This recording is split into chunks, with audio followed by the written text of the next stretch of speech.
Okay.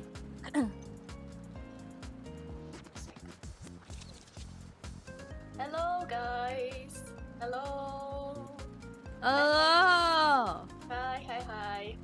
I hope our Ue. hi. Hey, man. Hi. I hope our volume is okay because I have problems setting up correct volume when we're on Discord, since we're currently talking Discord with Beck. And whilst we're at it, let's introduce today's guest in our small coffee shop. Beck, feel free to introduce yourself however you want to our Oh, small okay. people. Gotcha. Hello. Hi. What's up? It's me, Beck, the void creature. Nice to see ya. Hello. Uh, I am just like Zero. I am a VTuber. I do the silly stuff. I do a lot of games. And yeah, I basically just woke up. My brain's still very tired.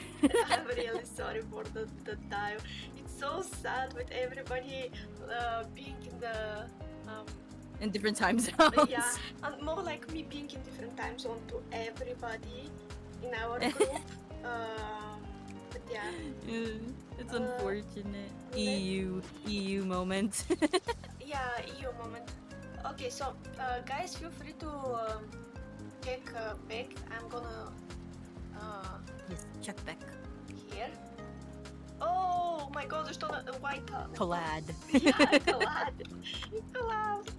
I am a little collab who likes to collab. Yeah, I still don't have actual mod that can shout out people. I am too small brains and didn't realize how to make it, even though Sean tried to explain to me. So we are doing it that way. At least I can shout out people because now I have people I can shout out. Nice. Hooray! Oh god. Berries and cream. I'm a little collab who likes berries and cream. Yeah. True. Oh, yeah. Today I am so in quotation marks professional. I didn't even tweet. The way that you said that you had a like a tweet set up. Just I haven't set up. I just didn't click tweet. I just did it when I saw yours. It's okay. It's alright. Oh, kill me. This week is gonna be very fun because now we're collabing with you and talking about anime and stuff. And we're starting the week like that, and we're gonna finish the week like that with Grim. And Yay. I just feel bad for everybody who's gonna pop up for my collab with Grim because, judging from our short conversation last week, we're menaces and a half. Oh boy. Talk way too much. We joked that since we're the oldest in the group, both of us, we're like old siblings but reversed because like Boomers.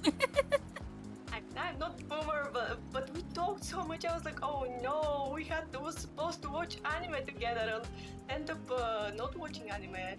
Like we were like 2 hours and a half just babbling about stuff, and I was like, okay. But yeah, Oh no. aside of me being in surprisingly good mood today, today we're gonna talk about Tanaka is always listless when you're not native and can't pronounce half of the words, and Nanbaka, which is the person who is making my thumbnails, is a friend of mine, and I was like, oh, usually these two can't sit on one screen. One is like bright and the other is like chill, and the vibes are so different. But if you don't know, also let's not forget that this thing is gonna end up on YouTube for people to watch. If you don't know, we are doing these collabs and talk about different anime, just have a good time basically. Nothing that much of a series. It was like, oh yeah, now I have people I can talk about anime with. Nice. Let's use the occasion. And what we do is most of the times we swap recommendations. Like the way we did with you, Beck, like one person recommends one anime and the other just swap and find stuff, because I didn't expect actually to find things like, it's gonna sound weird, but I had seen so many things and I'm not pretentious of what I'm gonna see, but I don't know if I'm gonna like what people recommend to me, but I liked every time and found stuff that are in my list to want to watch, but I put them off and I was like, I'm gonna see that sometimes, sometime in the future. Thank you for the lurk. Lurking. Yeah, lurking. Speaking of lurking, yesterday I was in so many streams and it felt like I'm separating in several identities. Like, hello, I want to support out of you. Hi, hi, hi, hi, hi, hi, hi. Emotes, the points, bye. Oh, the god. How admirable. My attention span is way too short for. It's so funny. I have attention span only when I stream. Like, then I have. But if I watch streams, unless like I can watch only one long stream in a day, especially if I'm tired. Like some people, I know some people who, many of us started as fans of VTubers and then we became VTubers. Some people have so much like brain power. I don't understand how they do it. I feel that. But yeah, which one you want to start with? Since both are kind of generally we end up with one more simple and one more complex till now, but in our case it's kind of both are almost like Nanbaka has plot, but at the same time doesn't have plot. Yeah. A bit like Tanaka is not one to be fully just, for example, slice of life, and the others to be like story based, because I had that case with Phoenix. Right. But yeah, whichever you feel like it more to talk about first. I mean, like we could start off with Tanaka-kun because that one's a bit more mellow in theme. Yeah, Tanaka is the daily life stuff. Yeah, that is the absolute slice of life anime. Yeah, it's super slice of life, but also is, I don't know. Again, I'm edgy. It's so funny because everybody who follows me is kind of, people who join us are kind of, you're so bright and cute, and I'm like, no, I'm edgy as heck. You can, now when you see how many series I recommend, 99% of the time I recommend something dark and messed up to other person to watch this, and hopefully you like dark stuff. I ask people, but I'm like, if you don't like dark stuff, for example, with Grim we're gonna talk about anime called Babylon, which is as dark as it gets. So yeah, Tanaka is one of not the few, because I actually like slice of life too, but it's more like rare occasion to be absolutely fully slice of life without anything in it, even drama. Like it's cute. It's just about a guy who is, as the name suggests, very sleepy Listless. and sleepy, low energy constantly. Yes. If you, He's just like me for real. but it's so funny. I was like that when. Oh, you had seen it! Nice! So you're gonna enjoy us listening to us babble about it, probably. I hope so. But yeah, it's. I don't know. On paper, somebody who is so lazy to the point of you having to basically. Marry them. Yeah, and bring them around like Alta is doing. Sounds annoying, but Tanaka is actually a very good person. Yeah. He's not bad at all, and he's so self-aware to the point of, oh my god. Like, He was literally just like I know I'm kind of a detriment, but I really can't do anything about it, unfortunately. like he literally sounds like this. It's so funny. Yeah. It's so I think the whole vibe is different because he's so self-aware. Because if he wasn't self-aware and didn't understand that he can be a burden, although he is not for anybody, even his sister that is basically raising him when she's younger. Yeah. Because he's self-aware and also is smart. Like it's not like he doesn't understand. It's not even about intelligence, because you can have problems with understanding social situations but be smart. But he's like aware. That's his thing. Like he knows what's happening. Yeah. It's like he's very, very good-natured, good-hearted, and like, what I really liked about it was that everybody knew that as well. Like, Yeah. for the most part, it didn't take long for people to sort of like realize what his real deal was. Yeah, You know? HSN was the longest problem in quotation marks.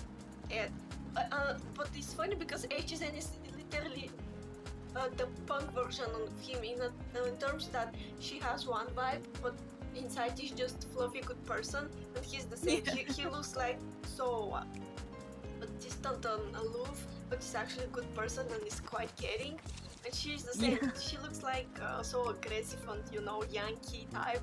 And then again, even he's later was like, why you're even what?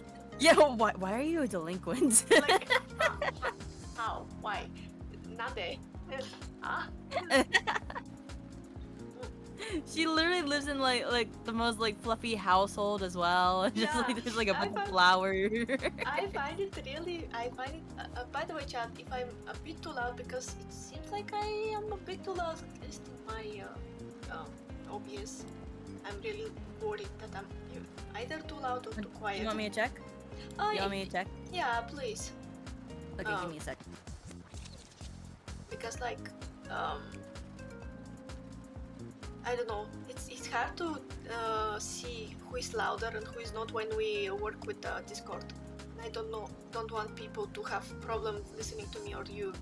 Okay, I think you're all good. Yeah, most of the time, because of Discord making the weird difference with the sound, the person I talk with has to be maxed out.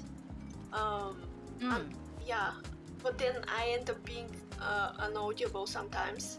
So Yeah. so I end up worrying. I want to find a good way, but I think we're doing fine. Thank you for checking. But Yeah, of course.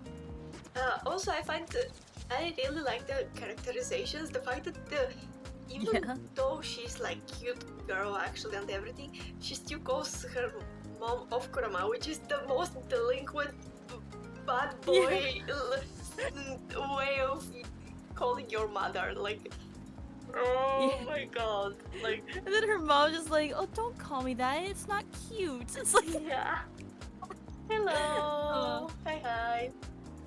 I really feel bad hello. that we can't have the thing where they can throw stuff at me, because this is one of my favorite things. My chat loves to bang me with like sends absolutely random shit at me.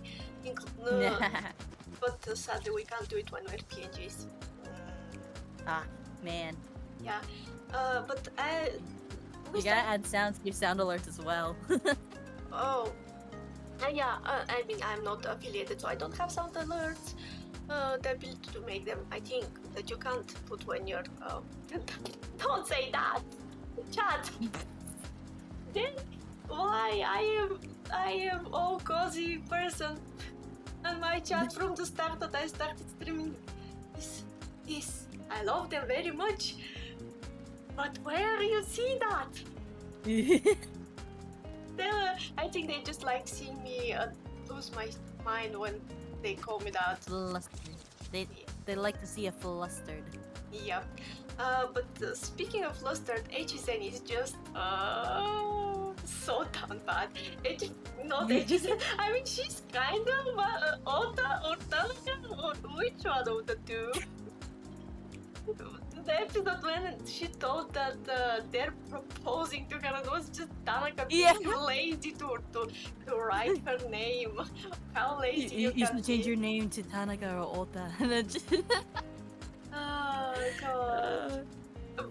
But I think that she genuinely probably likes Alta. Tanaka is, I can see them being together. yeah, and also I can't see Tanaka for real being with the glasses girl, the one that thinks that she's kind of Yeah. plain. What crap?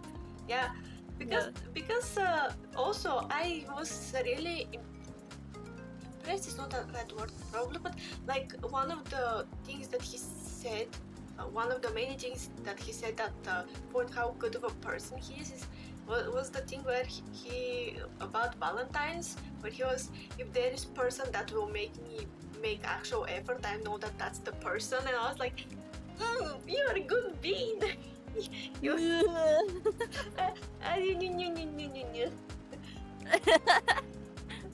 I can totally see her doing that for him though. Like, yeah, honestly. yeah, I think I actually this is one of the few anime where I wanted to read the manga. I read from the start, actually to see they adapted basically panel by panel. Absolutely full adaptation. Yeah, don't skip anything, and skipping the and go in the same line. So some series, for example, Horimiya, which is like a romance series, the anime adapts the full story but skips some of the parts in the story that can't be skipped. In the sense like events that without make the story more full and the progression of the connection of characters more fluid, but without it, it doesn't feel rushed. In terms of Tanaka, that's not it. It's literally when I started the reading, I was like, oh, it's absolutely copy paste from this, but it's way longer. I think it's still ongoing actually. Oh, okay. Yeah, that or they started another with similar tone. Because the author is known for making this type of, like, it's slice of life, but there is a bit of seriousness there, and it's mainly fluffy. Yeah, so I checked it because I needed more, more of it. But yeah, we started to talk about ages, and so I think we can go with like each character, like how they run around and connect with Ota and Tanaka. Since we started with ages, and she's so sweet though, with all the sweets. I don't know why. She's a tsundere. She's a tsundere. Yeah, I imagine her mom being like, Ages and darling, that good boy that you were friends from childhood, he's gonna be a good son-in-law. It's just the way that everybody around like notices that too. Just like he would be a good son-in-law. Yeah, even Tanaka was like, can you marry me, yeah, please? he's like, can you be my wife? What the hell? Oh, and just like the way that the Echiden couldn't eat like sweets that look like cute things. Yeah. That's so cute. Yeah. Honestly, just like me for real on that one. It was very touching when she brought Tanaka to Ota's place to bring the paper. Basically, it was like, take the credit because he's gonna be happy to know that you made the effort. Yeah. I mean, technically, in Tanaka's case, it's actual effort. Like, it's not that he doesn't care. It's just his way of effort to, from the sides look kind of weird unless you know him, because it looks like he doesn't care, but he's actually just low energy. Yeah. Constantly. I don't know why I remember the screech he made on that piano. First of all, how the hell? When he had a cavity. Yeah. Exactly. Oh my god, that was so loud. I think that my brain connected how loud that screech was when, like, I lagged and heard it in my head like several seconds later. I'm so sorry. No, don't worry. It's Um, but it was so funny. I actually had heard that song. Because me and Oh yeah, the hometown song. yeah, uh, there is one. It's not. It's the same melody, but I think the lyrics are different. Um, there is one of the less known Ghibli movies from up on the Poppy Hill.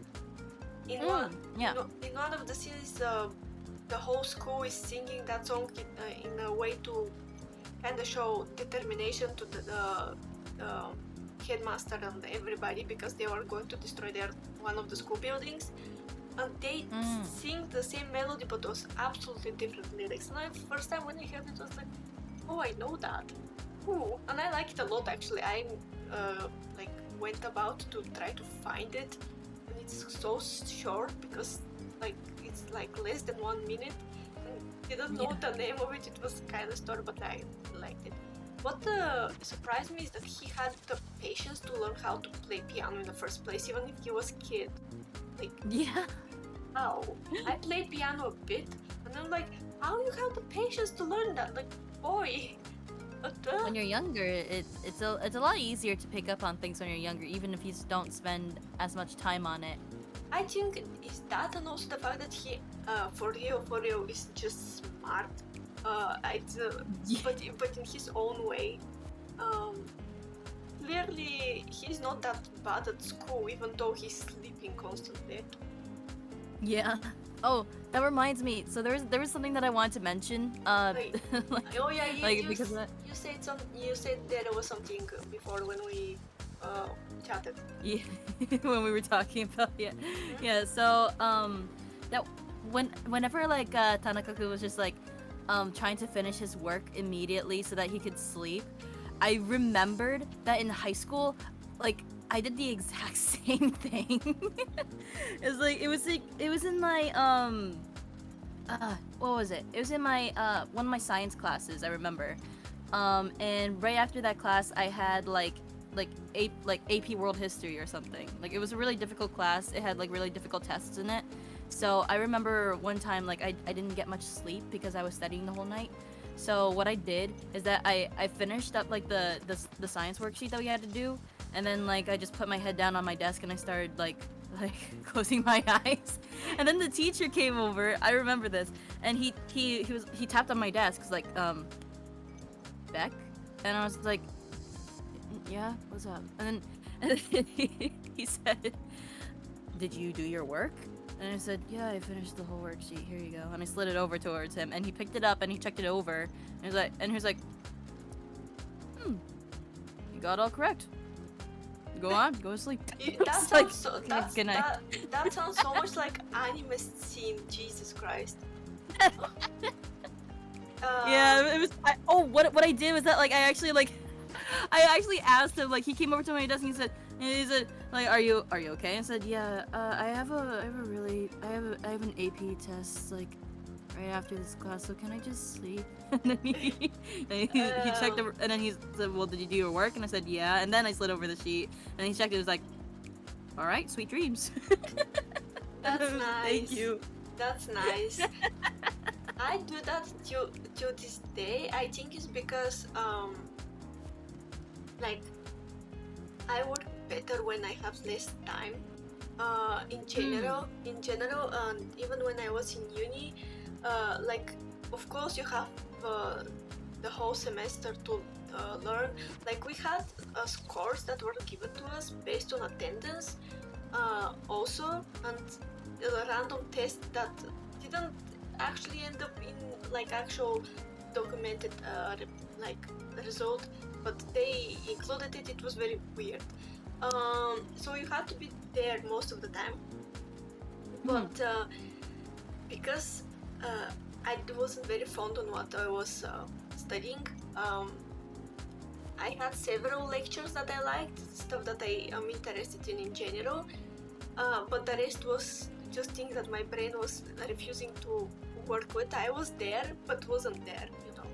So what I did is the last 2 weeks before exam, I was just it's not even cramming because I can't cram. I have to understand something. If I cram, I just gonna write or say the most obnoxious shit ever. So I just don't do it. I have to actually study. I'm forced by my head to actually understand the thing. So the last 2 weeks before every time I was like, okay, now I'm gonna finish that and have another like 4 or 5 months without anything, and then again. It was every time. I did that even for my absolutely final exam, like the exam that gave you the final result from your bachelor degree, basically. So I studied because in our place they use all materials for the 4 years, and it's like made in questions that pop up at random. Like somebody goes and just picks one, and that's the question for the whole year that's gonna take it. It's a very at random. So you have to know everything of the 4 years, and imagine me sitting with like pile of 4 years of like lectures, trying to study them for 2 weeks. I don't know what god luck I had, but I studied the one that was about like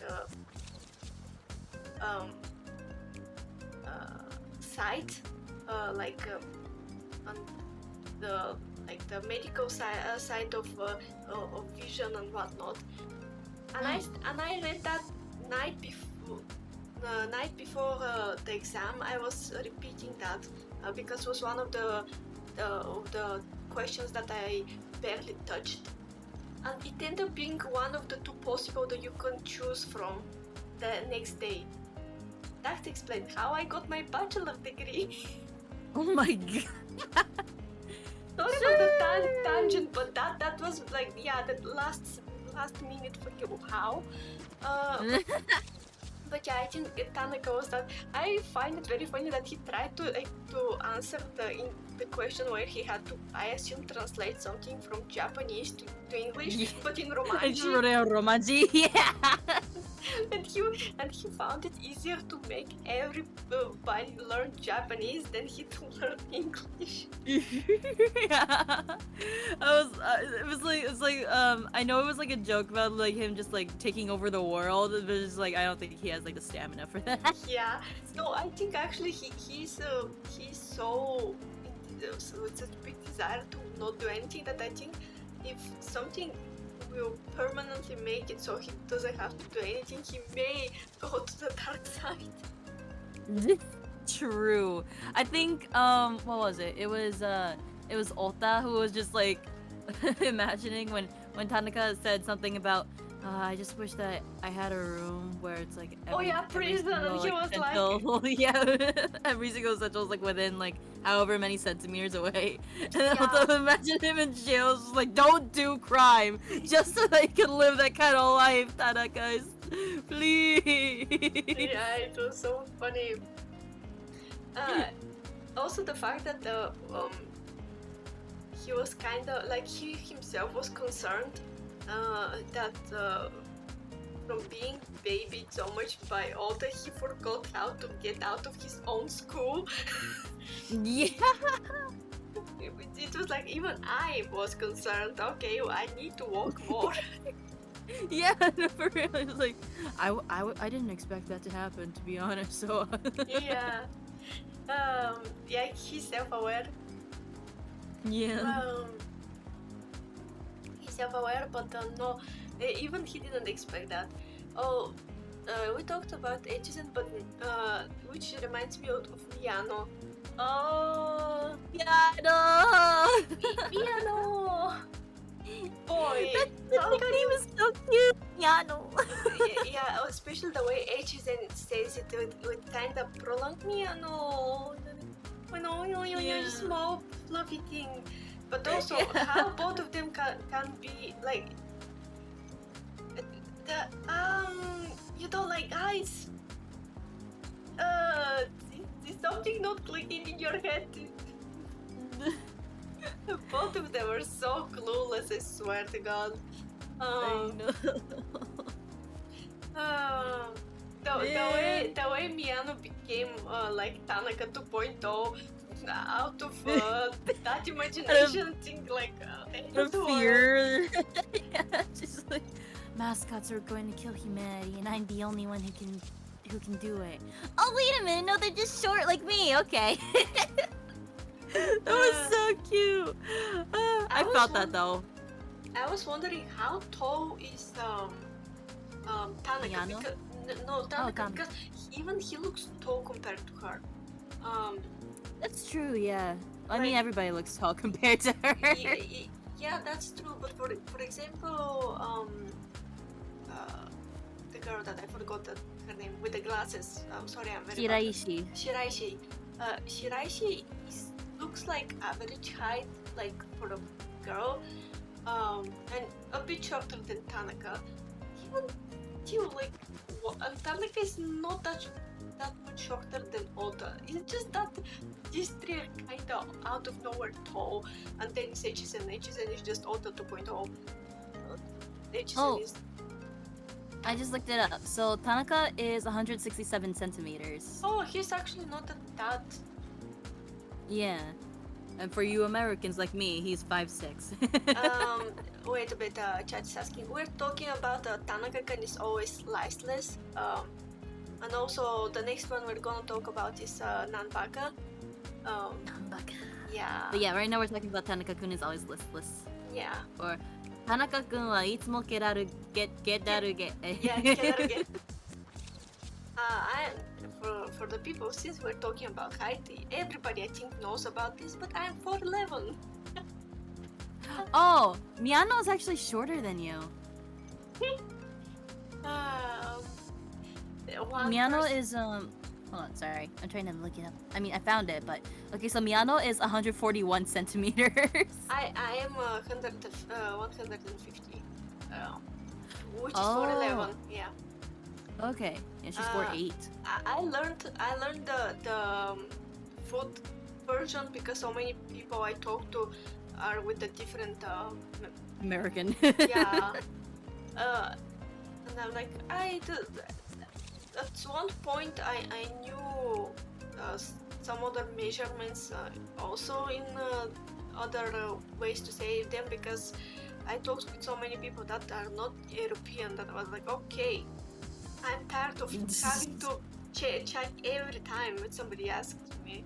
So I just remembered how tall I am, because I find it funny rather than anything, like touchy subject. It never was. I find it funny, especially because I have resting bitch face, or more like resting fat face.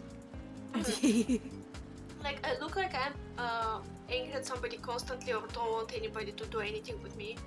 And combine that with me being so shocked, the combination is just so comical. I'm like, neither.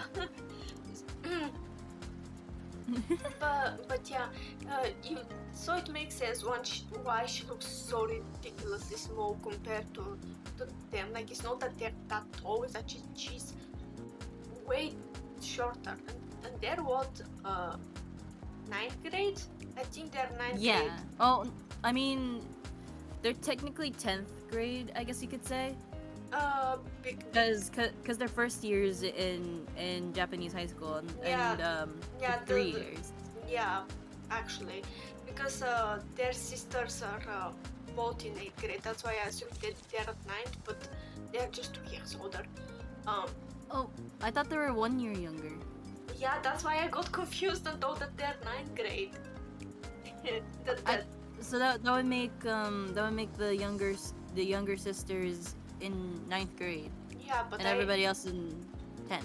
Yeah, but I remember that they talked about the girls being 8. That's why my confusion came from. But anyway, they're not like there is more room to grow taller. But even then, Miyano is so short. Also, Yeah. she's very perceptive. I didn't expect she to do that with Shiraishi. She was like, "Oh, you like him. You like him. I'm gonna make you be friends now." Oh my god. Zero, sorry, but the people in your chat are so tall. What the heck? Why is Yeah. everybody tall in your chat? don't know. They just. I think that's why they like listening to me. They just find short person and want to carry them around. They're like, oh, oh, that's a small bean I can. Small bean to carry. Apparently, I mean, aside from calling me that thing, they also call me British, which is like apparently I am royalty at this point. So, yeah, I love my chat, but I sometimes I'm like, how I attract people like this? My energy is just me. Holy monarch. Yeah, that's happening. I don't know how I'm doing this. This is happening. I have I have another two people that are pretty regular, especially on my Discord, and they are the same. I don't know how it happens. It just happens. One true emperor. Leave me alone. 頼むよ。助けて。Yeah. No, it's so funny because it's not. More like Kaskaru. I'm gonna yeet you out of the window of that coffee shop, I swear.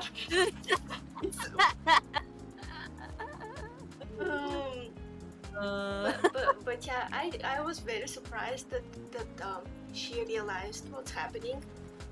Because she was so oblivious to HZN and the whole point of the fact that HZN likes her the way she is. Not to talk about that they're both oblivious that they probably like each other more than friends. Yeah. Yeah. But at the same time, she was like, she immediately spotted Shiraishi and was like, okay, yeah. And I love the scene where he just, but we're friends, so you know, no need to ask him about it. He's so chill about everything. Even though the way he recognized her is kind of funny, but you know, by the boob size.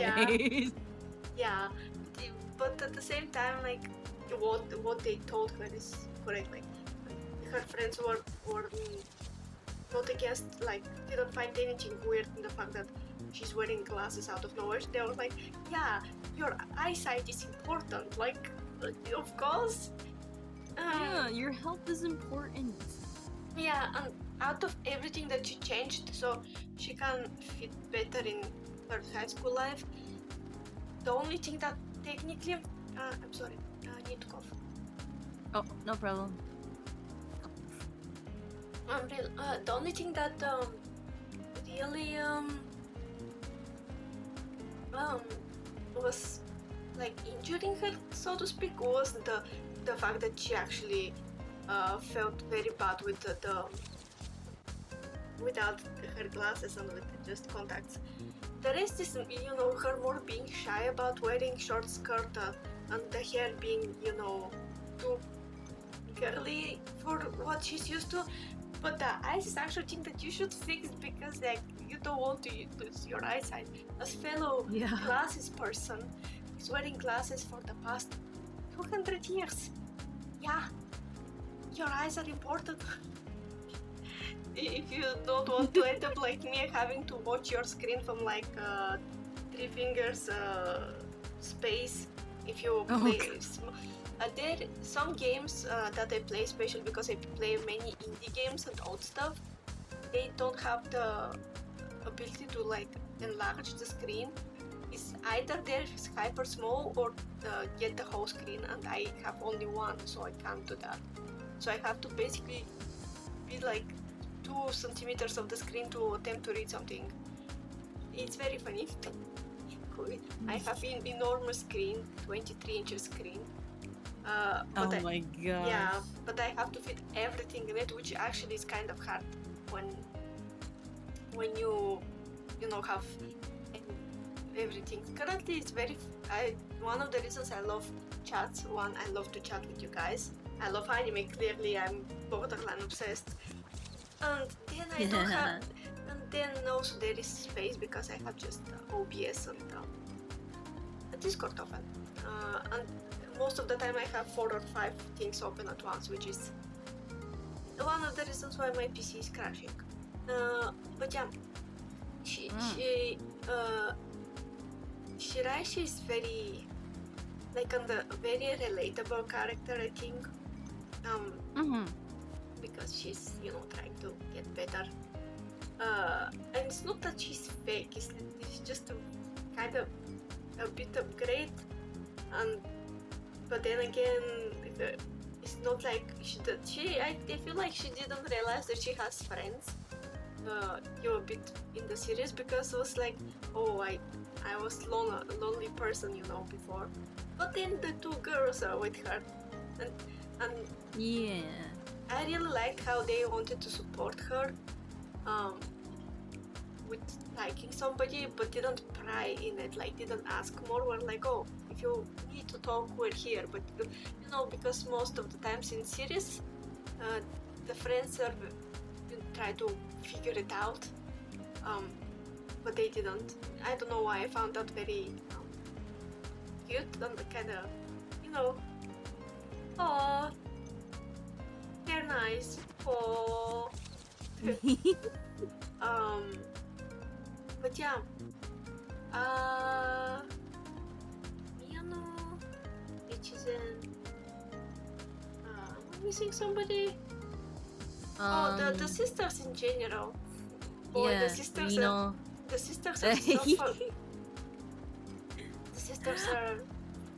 I didn't expect to have Sema Yandere. Sema Yandere's sister. Yeah. Yes, Naya and Dino. That's who they are. Yeah, I sorry with the names. I'm really bad with names. Especially from no Alpaca, I'm just gonna go with explanations for what they can do, because that I watched. What they look like. I watched 12 episodes in the span of 6 hours, and I am bad with names in general. So yeah. Understandable. It's It is a-okay. It's actually 4 hours, not 6. How I did that, I don't know.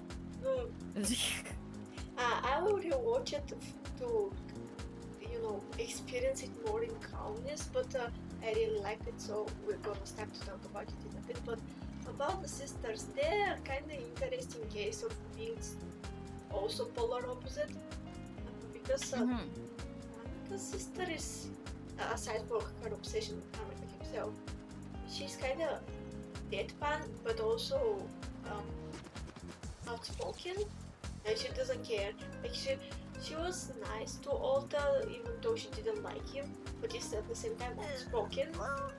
She's like passive aggressive towards Yeah. Volta. Yeah, she's passive aggressive. You're correct. The whole thing with the chocolate was so creepy. It was so creepy. I was like, wait,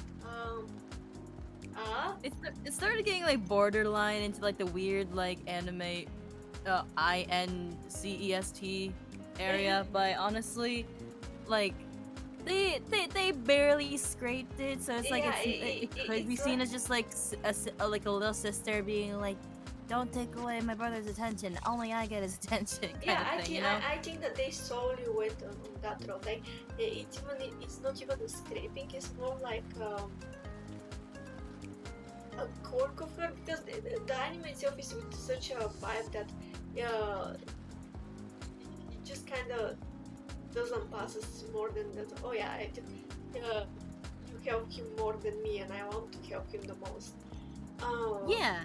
Which again, as I told you before, I watched so many messed up things that I didn't have my idea of what it was. So anime is like. Also, one of my favorite games is Fatamoru, the House of Fata Morgana, which is Yeah. yeah, the level of messed up there is Yeta.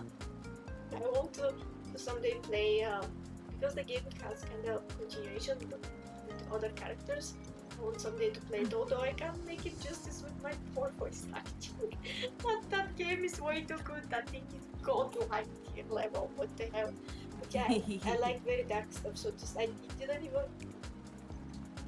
went to my head as more than she's a bit yandere, but in kind of cute way, kind of An endearing way, I guess you could say. yeah, way. Yeah, that's a great way of explaining it. I don't know how to explain it.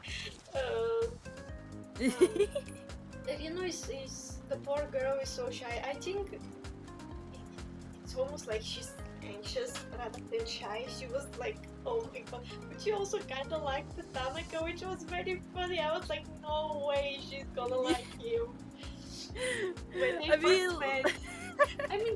I mean, not to mention her sister basically, Tanaka's sister basically outed Rino for liking how Tanaka looks. Yeah, yeah. I thought that scene was so funny. Just the way that it kind of reminds me. It's like it's basically just like, you know, like she's like very very quiet, so she has to like speak louder for her. I feel like that's a really cute friendship by itself, but it also kind of reminded me of like that one scene in like the SpongeBob movie when like Mr. Krabs is like trying to tell SpongeBob like like to get off the stage, and then SpongeBob just repeating everything he says into the microphone, and he's just like, I'm making a complete what of myself, and I'm making things worse because I'm saying everything you're telling me into the microphone. Oh my god! And everybody. I haven't watched SpongeBob in ages, but this reminds me a lot of Full Metal Brotherhood. Have you seen it? Not yet. There is one scene where there is priest who is kind of jerk. You see that very fast in episode 2 or 3 of the series. That's why. But he's a jerk and he has a secret. And the main character basically makes it so everybody in the town hear the secret because he thinks that they talk only together, but there is like a device hidden and the whole town hears, and it's like a major cool shit level of secrets. And it's like, yeah.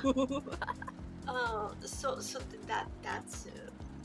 that's the same vibe. But yeah, they both Ota and Tanaka and their sisters kind of have the, you know, connection where one helps the other mostly, but the other person is happy to do so. It's not like they do it like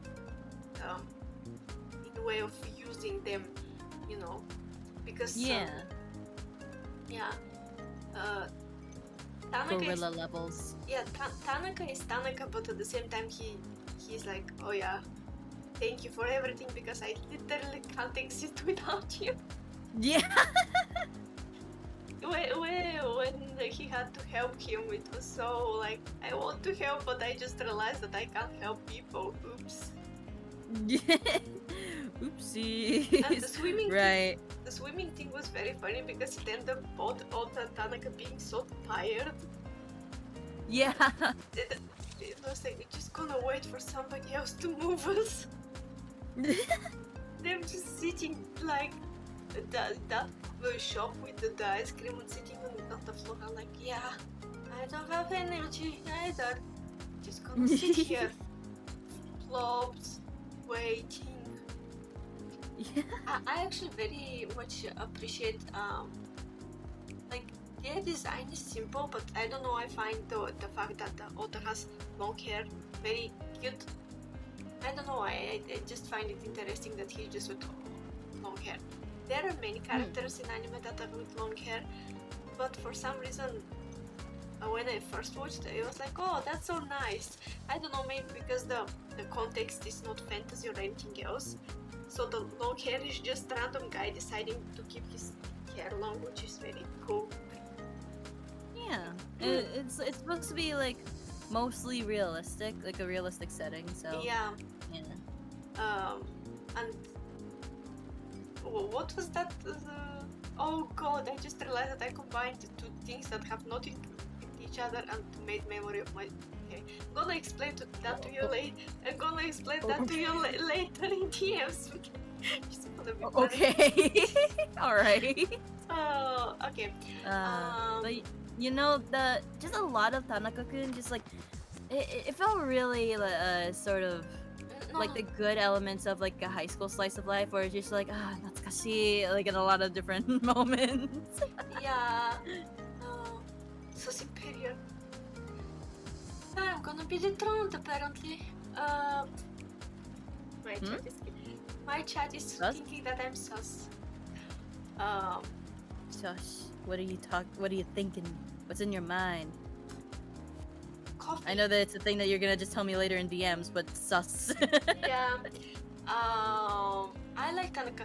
I don't know when I watched it first. It's been a long time, but surprisingly, I remembered more than I thought because I didn't expect. Pretty memorable.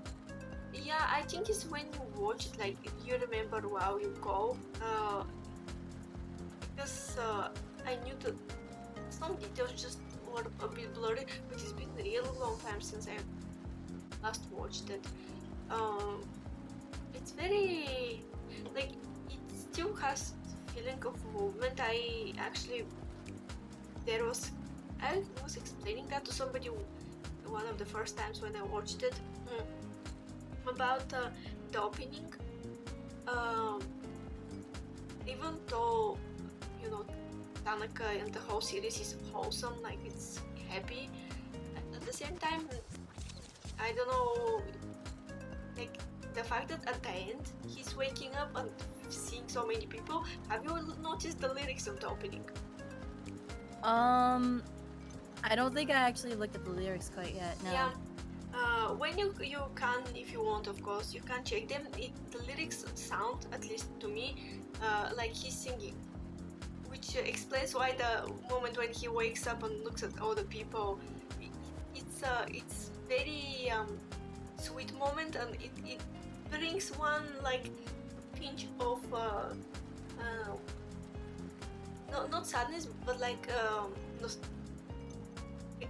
emotions. Like it's not just a cute slice of life, a bit of Tanaka in the lyrics based on what you see on the screen. I like details like that. That's why I'm saying it. Okay. Yeah, but this was the lyrics essentially are like him explaining that his world is expanding and finding ways and finding people that can understand him, which was like, oh, nice. Tanako is one of the first series that are slice of life / a bit of comedy that I noticed doing that. Have you watched Sakamoto Desuka? No, not yet. I do know. I do know that anime though, but I know like the gist of what it's about. Yeah. So you don't have to explain too much of it to me, because I know about Sakamoto. Yeah, Sakamoto. Yeah, Sakamoto. For people that know, you know what the author said about the end of the series and how it jumps from happy-go-lucky to oh my goodness. Does it really change that much in mood? On first glance, no. When one day you watch it, I'm gonna explain it why the ending is in introspective. Oh god, we need tissues. Fuck. I didn't know the first time, and then I realized I was like, I love that series even more because again, I'm edgy. I love such shit. Yeah. But yeah, I think that we can move if you want to Nanbaka. Okay, if you want to. Yeah, unless you have something to say, Tanaka, I'm sorry, I'm very bad with the bouncing off stuff when I got into the zone of talking about series. So if you want, don't worry about it. If you want to say anything else about Tanaka, feel free. I don't mind. I guess like I get just like the little tidbits that I appreciated from the anime, which is like Ota's obsession with sweets. Oh, honestly, yeah. also just like me for real, for real. And the fact that they share that with his sister. Yeah. Ah, so cute. Ota in general is made to be so subversion of expectations. Because he's tall guy, he has pretty mean eyes. Yeah, he has scary eyes. He scared those kids at the pool. Yeah, he's scary, but at the same time he's so caring and nice and loves sweets. And he's very considerate. And he knows like a lot of like very like good domestic traits. Like like how to like shop for the best stuff at the supermarket and stuff like that, and how to clean stuff properly. Just like, man, male wife. Yeah, I'm almost surprised that they didn't characterize him, at least in the anime. I don't know in the manga because I haven't finished that. And they put details, as you not had seen, put some characterization like they did with Echizen. But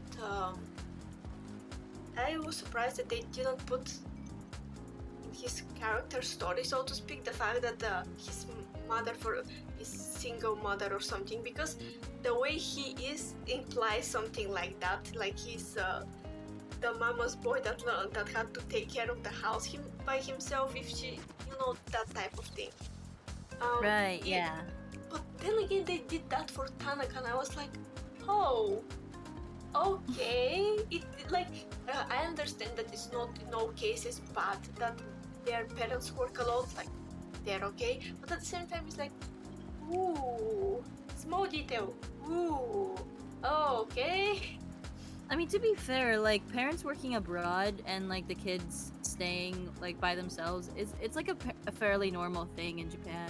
Yeah, I mean in Japan you become independent literally from kindergarten because they travel so long by themselves from like 5 years old. I'm like, how the hell you're doing that? Oh, dude. When I went to Japan, like I was going in the one of the train stations, and I just saw like this group of kids. Like school must have just ended or something like that. And it was just like a group of like little small kids, and they were just like running and like holding hands, and they were by themselves. There were no adults around. I was like, these kids are going on the train station by themselves? That's terrifying. I didn't know that you had never went to Japan. It's a shop. I am envious. I didn't know that you had been in Japan. I'm envious. I am properly envious. It's fairly recent. Me who can't change my PC. Japan is long to go. Nine.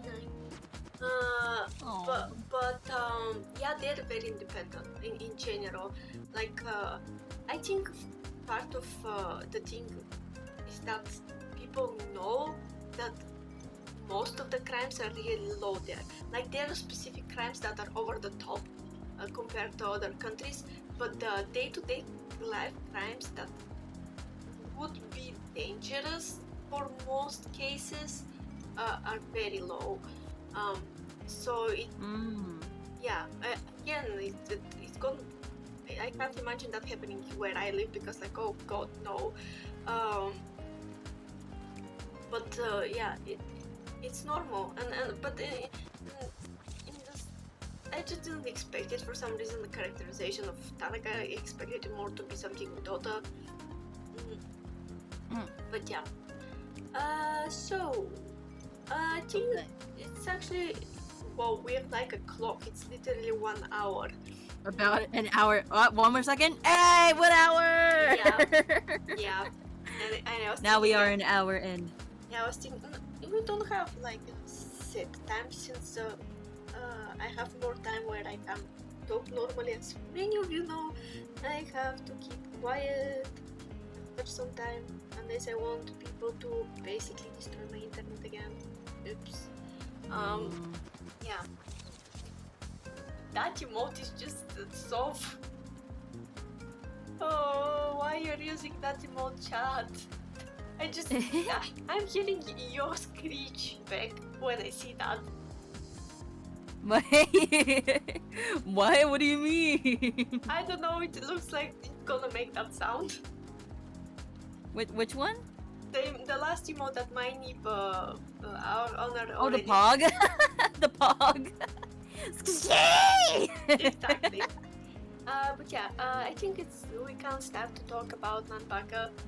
Nanbaka. That. So good. That. High tension. Woohoo. I sadly had to skip the opening every time. I listened it once for the first episode, and after that I had to skip it in order to shorten the time that I need to watch everything. Oh, I get you there. No worries. Yeah. I had seen, for the chat to know, I had seen one season. Nanbaka is 2 seasons, but if you wanted to make it for today and not delay it even more, I couldn't watch the two. It was impossible. I barely watched one season on time, for which I apologize again. I think it's still fair that, like, you know, we only watch one season, like, you know, each, because Tanaka-kun's only one season, so it'd be kind of unfair if, like, I made you watch, like, all 3 seasons, actually, of Nanbaka. It's 3 seasons, isn't it 2? I read that there is no the 3rd season. There isn't? Oh, I saw somewhere that it was actually 3. I was like, oh my god. I read that in 2019 they had planned to drop 3rd season and something happened and there isn't 3rd season. Like, there is a season 1, 13 episodes, there is like special episode. I assume it's something like 12, you know, the typical 6.5 or 12.5, you know, where there is summarized stuff, and there is a 2nd season that is 12 episodes. But apparently the material for the story is after that, since people do want 3rd season. So about like, kind of to lead people into the topic and what Nanbaka is about. It's basically about prisoners. Very shiny, sparkly, colorful prisoners. Yeah, the first thing that it reminded me of is Deadman Wonderland. Yeah. It's like if Deadman Wonderland was not as serious as like Nanbaka is, but more from 8th episode on after that, because from 8th episode onward you see more about what the hell is happening. And before that is more like goofy, but you still feel that there is reason for them to be so, like, you can't be so cheerful. Yeah, you can't be so cheerful. Like I think it's probably because I watched too many anime, and especially psychological stuff recent years have the tendency of putting very either colorful or very childish art and mix it with very messed up story. Plus one of my favorite horror series is Higurashi, which is basically this. Yeah. Higurashi. Like I just love that stuff. But so I expected it's not gonna be only that. The trope of overly happy-go-lucky characters having messed up something about them, either past or just current situation, is often used. I just didn't expect to enjoy it so much. Neither did I, honestly. Yeah, when I first picked up the anime, I was only there because I really liked one of the voice actors. Oh. And then when I kept on watching, I was like, wait a minute, this is actually amazing. Yeah, which voice actor you liked? Which one of them? Which of the characters that is the voice actor of, like? Nico. Of course, it's you had seen the anime with the super like the magical girls but magical boys, right? Yeah. You recognize him from there, right? Yeah. You're talking about cute high school level. Yeah. I love that. I know. That show. It's so funny. I know that it's so like gag anime and everything, but I love it, especially the first 2 seasons that are semi taking themselves seriously. Yeah. Cute high Earth Defense Club love. I fucking love it. I recognized the voice immediately. I was like, oh my god, and it fits perfectly. Yeah. Other voice that I recognized is you know that the guy that was announcer for the tournament thing. The guy that understands very well that the boss woman actually likes Hajime. Yeah. He has one of the more peculiar voices, and he voice acts always kind of gangsta type characters. Unironically, he literally voice acted Nicholas from Gangsta, which is, you know. Yeah. Have you seen Gangsta? No, I'm sorry. Nicholas is a character who is kind of mercenary, who is deaf and mute. Partially mute because he couldn't learn how to speak. So there is some scenes where he gets really pissed off and speaks very broken Japanese because he lost his hearing very early in his age. Right. Yeah, and his voice is so distinctive. And every time I found him in something, I'm like, ooh, that's him. He's very well known, and I assume by that very expensive voice actor. But weirdly enough, I had seen him voice act stuff that are like not even second character, it's background character. I'm like, why you're giving the money for the background character to somebody that knew that level? What? It's a bit like here because we didn't see that much from the announcer guy, since he's not even one of the guards technically. But I don't know even what his position is because he doesn't have a like floor and like place that he guards and prisoners. He's just there. Yeah. But yeah, Nanbaka is about prisoners, especially four prisoners in particular that are in 13th cell. Nanba prison. Yeah. It's like Nanba prison is supposed to be like the most like impenetrable, inescapable prison. It's like the worst of the worst. Yeah. Who tried to escape go there, and then everybody there is just like a like a sweet fluffy little guy. Yeah. It's like Alcatraz.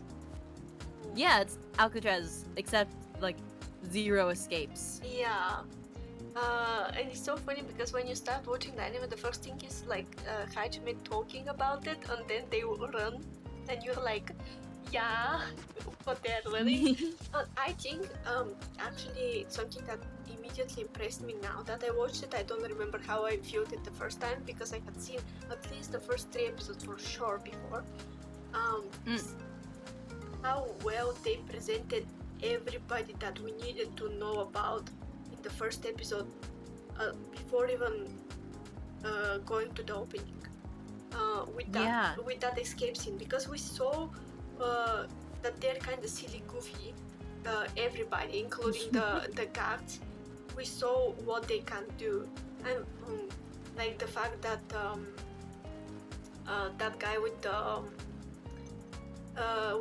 the gambler guy is very good at the predicting stuff. Like he has very good sense of Uno has very good the fact that his name is Uno and he's gambler is the funniest shit ever. Yeah, that's true. That was the first thing that I get, but I was like, wait, he's actually called Uno? Okay. Yeah. Okay. He's gambler, he's obsessed with women, the typical story of gamblers, I think, but he's also very perceptive, not only of people but of situations. So he has insane luck too. He was like, oh yeah, I think that we go that road is gonna be safe. Yeah. We have the guy that can Nico reasoning for having his ability is so sad, man. Jesus. Yeah. Like they drugged him to the point where he just doesn't get affected from the drugs, and it actually has opposite effect. Like it's comedic to some extent because it flips opposite, but at the same time it's like, holy shit, okay. And he's also, I assume, younger than our MC because he acts younger. Like he just has the vibe of even younger than the MC. Then we have the guy who is really strong, who is obsessed with food. Rock. Rock. I just remembered another character who is called Rock. Oh, I watched too many anime series. Oh my god. The Black Lagoon is kind of gangsta anime. The main character is called Okajima, and like Rokuro is his full like given name, and after he decides to become basically a pirate, he shortens it to Rock because the people that abduct him, and he starts to work with them, shortened his name, and he was like, okay, from now on I'm rock. So I was like, I just have too many animes to go dungeons. I'm sorry. I know too many stuff. But yeah, and the main character who I don't remember how was his name. Um, how was his name? The escape guy. Jugo? Jugo, yeah. He's the fact that he can open everything and it's not even like at first you think it's only about technology, but he literally can escape from everything. Escape except his own shackles that are put on him by whoever that guy is. It was a very good introduction because you see that they're skilled, but at the same time are kind of silly. Especially when you hear Hajime talking about that they tried to escape for God knows which time on the same day. It's like, oh, it's not actual attempt to escape, they just have fun. Nice. Yeah. And the fear of the boss, and the fact that the boss is not pissed off, she just likes Hajime. Yeah. It's so funny. It's just like I love the Gatmoe sort of voice that she pulls too. It's just like normally her voice outside of seeing Hajime, or rather just like outside of her true feelings, she's like, you must you know, whatever. Yeah. And then when she's like thinking about Hajime, it's like, oh my god, did you look at me? It's just like, oh my god. It's so And this cute. guy And it's so funny. and this chat is explanation why Beck is way better voice actor than me. Oi, don't say stuff like that. Come on. But yeah, she's very Gabmoe. She's very Gabmoe. Yeah. But also it's funny how Hajime is basically most of the times, unless something really serious is happening, Hajime is literally more like made for that prison than the prisoners. Like, yeah. that guy, what the hell he worked before? Like, he's workaholic for one. Of course, he's a smoker too. Of course. But he also has a soft side. Sometimes, like, it's so funny with the whole series. We're gonna go through each character from the main group, but what were one of my finishing thoughts when I at the end of the anime when I was watching was how everybody there basically are rising Jugo by themselves since he's 16 and lived in prison from the time he actually was alive. Born pretty much, yeah. Yeah, born in the prison, and how he's so absent-minded to the point of not remembering that he helped so many people. He's like, hey yo, Yeah. but I think that it's part of actually something that they did to him to the point of having so bad memory. Yeah, because he couldn't remember. Well, this is like very big spoiler for like the last episode of season 1. I have like a thing that is says warning spoilers ahead in case people, you know. But yeah, wanna watch. Yeah, if you want to... but I'm just saying that like what I'm about to say is like probably like a big spoiler. Yeah, like, so far we haven't been saying like a lot of spoilers, just kind of like general stuff. Yeah, but I mean it depends on the series. Sometimes we all try to spoil stuff because like it's podcast about the series, so it's presumed that the person who is listening or watching knows the series. But I know that for some series people just like to hear about them and then watch it. Some people like that way, so yeah, that's why there's warning in case you don't want to be spoiled, you know. But yeah, yes, this is just like a final warning. yeah. So at the very last episode, like he didn't remember that somebody helped him out of the prison that but did experiment on him. Yeah, and he also didn't remember what he did to help the rest, and I think it was in the same prison because they were in the same clothes. Yeah. Because when he helped Nico and the rest, they were in the same prison because he was with the same clothes, like the deep red, almost black clothes, that he I had. mean, I thought that he was in he was just in like a lot of different prisons, and he went to each prison that they were imprisoned in and helped them individually. Yeah, but I don't. But the fact that he doesn't remember them, I think, either like the first escape, big escape, uh, after he was modified, so to speak, um, happened, and then he ended up in other prisons. I assume that's the case because he was purposely letting himself be caught so he can search for the guard. The person he assumed that is a guard, that is the person with the scar on his... The supervisor. Yeah, the supervisor. I find it very funny that he outright like went to escape from prison. Grim is here. Hello, Grim. Hi. Oh, hello. Hello, hello. Oi, I'm seeing your cute emotes. Yeah, I have them too. I think I have them. Tiny Beck. Yeah, you should. Yeah, I have random emotes of people that I like following because people gift me. I'm like, oh no, no need to, no. But yeah, it's so funny. Like the whole situation with the prison is like 8 episodes of semi-comedy. Almost you have noticed that something's happening, and then that scene happened with the thing with the... I didn't even know that the shackles actually function as weapons. Yeah. I mean, I'm not sure if like the shackles are necessarily like the weapons. Like I'm pretty sure that like since he was like made in he's like a lab experiment basically. He wasn't like born like he was just like created. So it's just like I don't know, it's just like because he's been trying to get like the shackles off of him. That's why he wants to find the supervisor. Yeah, but I think the blades are actually just like a part of him, and he can't get rid of them. I think too, but at the same time they talked like and the way he acts is like there was a time where the shackles weren't on him and the blades too, because he was scared of the blades and the fact that he has them in the first place.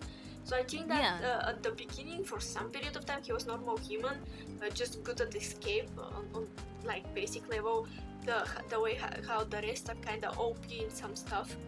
Like it's not realistic, but that's their form of realistic, you know. The way how Nico is okay with all poisons and stuff. But after that, something happened. That guy showed and basically used him as experiment to make a copy of himself, assuming the guy has the same power. Sorry. I just realized. Wait, I think I misremembered. He wasn't just like created because I forgot that he had a father who was known as the Shame of Namba Prison. Yeah. Whoops. Yeah, that's why I think that he has had some period of where he was known.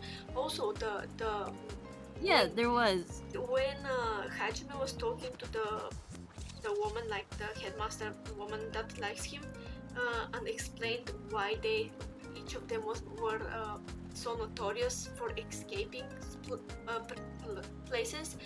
You see kind of like a flashback, and he's without the shackles, so he was very good at escaping from before that. I think the escaping thing is just his thing, and the one above that is the whatever they made. So he has the shackles and probably the power, unless he didn't know that he has the power. But I think it was the shackles because he's scared of the shackles and of the blades. They come hand in hand for him, since he started to kind of be less afraid at the end of the series before that elf guy showed. Right, yeah. But I also think that the elf guy is probably copy. It's not the same elf guy with the burning person that is Jugo. The Jugo blinded. Yeah. Because, I think his name was like Dashi. Yeah. I'm not sure. I didn't remember his name. But the elf guy said something interesting about the 13th episode. Like he worded the fact that he's elf in such a manner that sounded like he's not the elf that was assigned to the burning guy. It's because it sounded like they're like guardians to the different experimented people, like the people that that were their lab rats. It just sounded like this for me. But yeah, feel free to start to talk wherever you want of the group, and then we jump to the end because the end is the one which is the most information. You're like, oh my god, okay, second season, please. True. I found it. His name is Musashi. Musashi. Oh, Musashi. Yeah. Musashi is cool. The fact that he was blinded and still kind of ended up being friends with Jugo then was like, okay. And when I saw that scene, Jesus Christ, that was aggressively made. Like, he just gouged his eyes with the blades. Which is kind of contradicting. It means that at some point Jugo was very merciless, very aggressive. But then something happened. And I think at that point he already had the shackles. So something happened and he basically became kind of way less aggressive and kind of childish. Not sure how that pans out. It's kind of unsure which happened. So he to end up that way. But yeah. Jugo is basically the escape guy, and so with the anime we follow their daily life, which is kind of funny given their relationship with the guards. Yeah, it's so great. It's like almost as if like the guards are just kind of like people who own the building. Like they like, especially when they won the tournament. It's just like the prizes that they won. It's just so funny. It's just like what they asked for. It's like Rock asked for like a stone brick oven to like to make pizza, and then Uno asked for like a game room, and then Nico asked for games, video games. Yeah. Nico basically asked for arcade. I think it is partially because the guards and the people there, although they're, Hajime, for example, is full on guard there, and at the same time he basically helped Jugo to realize his situation. Mm-hmm. So I think that in a weird sense, all of them adopted this form. Yeah. Because I don't know how old the rest are, but Jugo is 16. So it's like, oh, weird. Literally how the blue freaky guy said, we're like a daycare. Yeah. Give him like a magazine with women. Give him like the food we were gonna have for like lunch and dinner. And give Nico games and leave Jugo at the side, and he's gonna have less desire to run away because the rest have something to do. Like, okay. Oh my gosh. It is so funny. It is. The backstories of each of them that you start to, you see very short, but you understand the gist of it, and although it's just short, it's kind of, I don't know, it brings enough seriousness to, in my opinion at least, like it doesn't seem put there just to make gag anime not being gag anime, if you get what I mean. Because they make jokes of, for example, they made a filler episode to make jokes of the filler episodes, but the filler episode was actually sad. The hell is the story with that actor guy? What the hell? They abducted him. What the fuck? Like, they abducted him just to make him an actor to the point of he literally didn't have personality. Like, what? Poor guy. I was like, no fucking way. It literally reached the last part of the tournament, like tournament arc, or another joke with all tournaments arc, but it was joke and at the same time was actually logical their way. I didn't. Yeah. Nico being so OP, I didn't know that Nico can't copy skills. But Yeah. from the flashback, it seems that however Nico showed up, people started to just experiment at him and just tossed him around for being the way he is, which is Yeah. very Tragic. It's so dark. yeah, it's like Nico is for the people who watch but don't know much about the series. Nico has resistance to poison. I think he has innately resistance to some poison, but because he had that, people just used it as experiment, and the more they did, the more like OP and messed up that power became, to the point of every poison and anything that is given to him has a reversed effect. And obviously because of that he's mortified by needles and stuff, so that's why he was running from every single prison. I like how they first introduced them thanks to Hajime, with giving their reasoning for escaping, and it sounds goofy and stupid, and then you see their flashback and you're like, oh, it actually has the like reason. There's why. good reason. Yeah, I mean, it's on first glance it sounds stupid that Nico ran from like the juvie's place and whatnot just because of the needles, and was okay with the Nanba prison because they give the medicine just in like gummies and stuff that are sweet and whatnot. Yeah. But then you To learn sort that, of like help him stay calm and stuff. yeah, considering that he technically is constantly like something is wrong with him because of so many experiments. Like he has to constantly be on pills to be healthy, technically, to be alive. But it makes more sense. Whatever happened with the rock, like I don't know what exactly happened, but he was very aggressive and ended up in juvie. It's like somebody it's like he was from like a rich family, and then somebody screwed him over, and then he was found like just like trying to kill them because they screwed him over. Yeah, probably something like that. I wasn't sure exactly what happened in his case because he had the most vague Vague backstory. yeah, a vague flashback, yeah. Because you didn't know much about what the hell. But whatever happened, he ended up being in juvie with very big anger issues. And He's 19. Rock is 19. I mean, makes sense. Like he has the older brother vibe in the group, actually.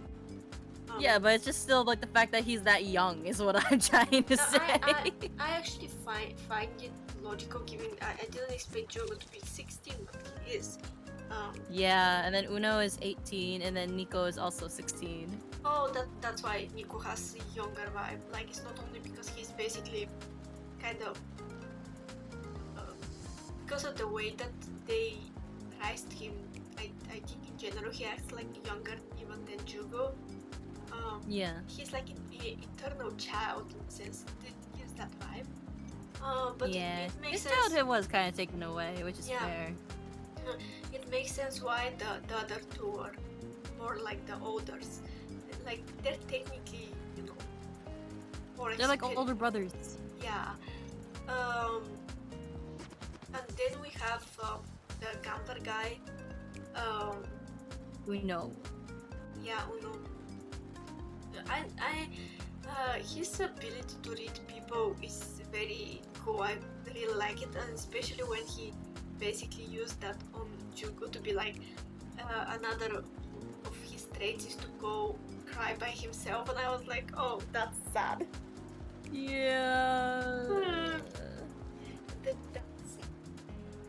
That's It's also just really impressive, I guess, to just be able to read people like that. Honestly, it's like a really good trait. Yeah. But it's just the way that he freaking used it for like going to the underground gambling rings. I think that he developed that because of the gambling.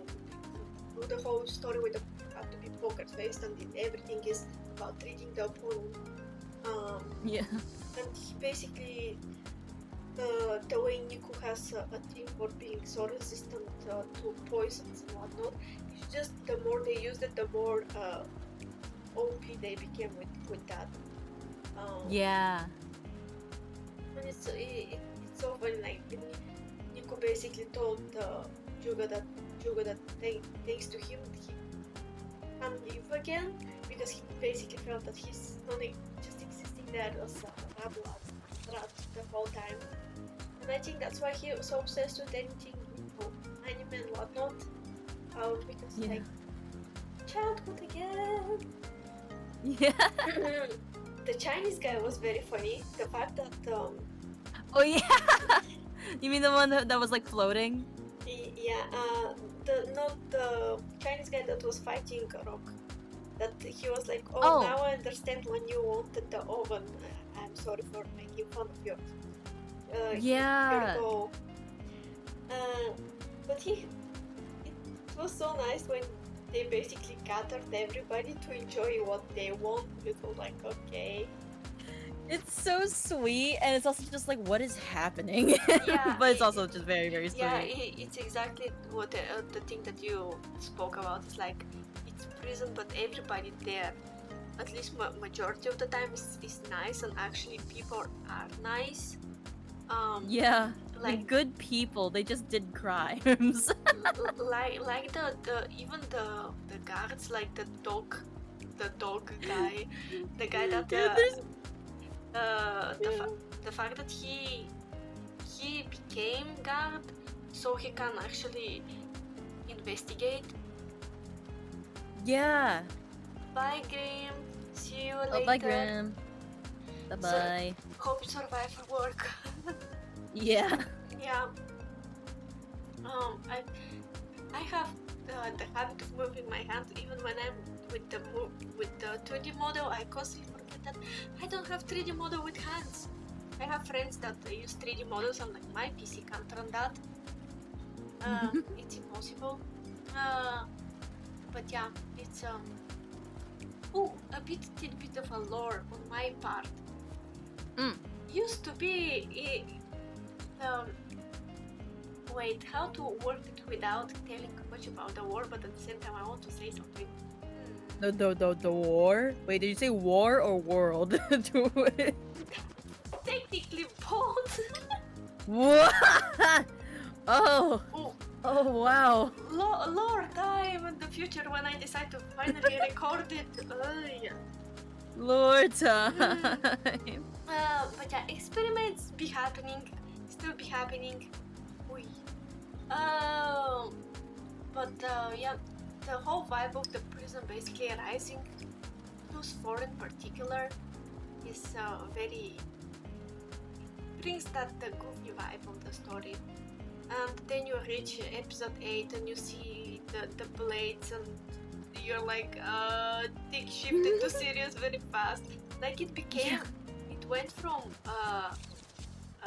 gag, almost slapstick comedy at some points to almost sane, and I was like, okay. I love it. Honestly, that's one of my favorite tropes of all time.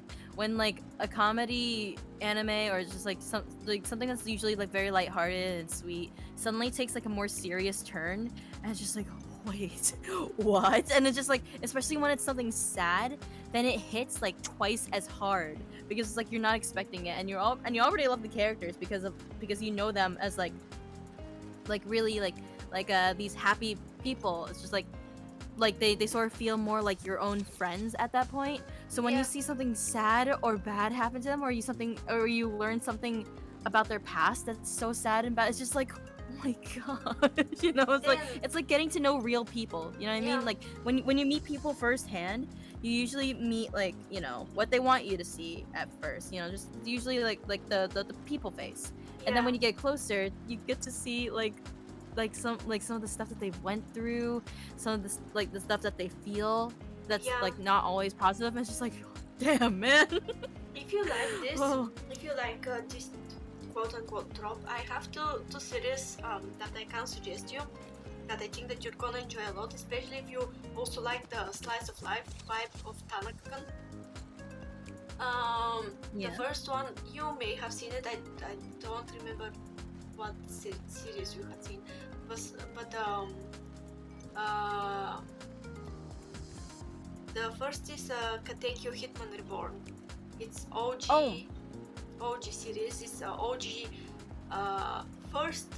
It's the author, the mangaka, started this as a comedy, and at some point he decided to transform it into action, not even shonen but action, and somehow did it in such a way that it seems like it's pre-made to be that way, but it isn't. He just decided. You just decided on a whim. Yeah. No, I mean, from what I know, the author started this as comedy with action elements, and he's later on, like not that much later in the story, but like it's 2 big chapters pass, and he decided to fully transform it into action series with a bit of comedy, like flip the logic in a sense, and made it so seamlessly that it doesn't feel predetermined to be that way, but it isn't. And I first watched. I have to finish it, but I had seen enough to know that it's gonna be a good series from the end, you know. But I started to watch it when I was not very into comedy. One of my least favorite genres in anime and in general is comedy. Pure comedy is something that I'm not big fan of. In this series of Midnight Coffee Talks, if somebody recommends me, I'm gonna check it. That's one of the reasons why I want we to swap anime, because you can find interesting stuff and check stuff that are out of your comfort zone. But generally I don't like pure comedies. The reason why, in fact, I like Sakamoto, because it's not pure comedy.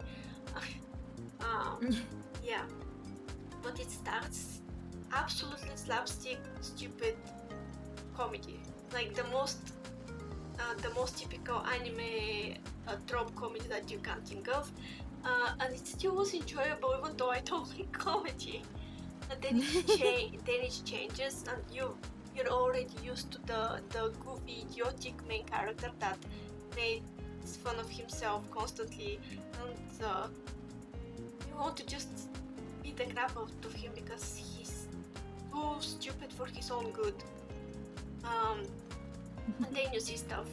This is one, and the other that I think is gonna be more of your type is skate dance. Skate dance? Skate, SKET dance. Is okay. yeah, it's quite a long slice of life series about a group of students. They have a club, and the club is made so that they help other people with different problems.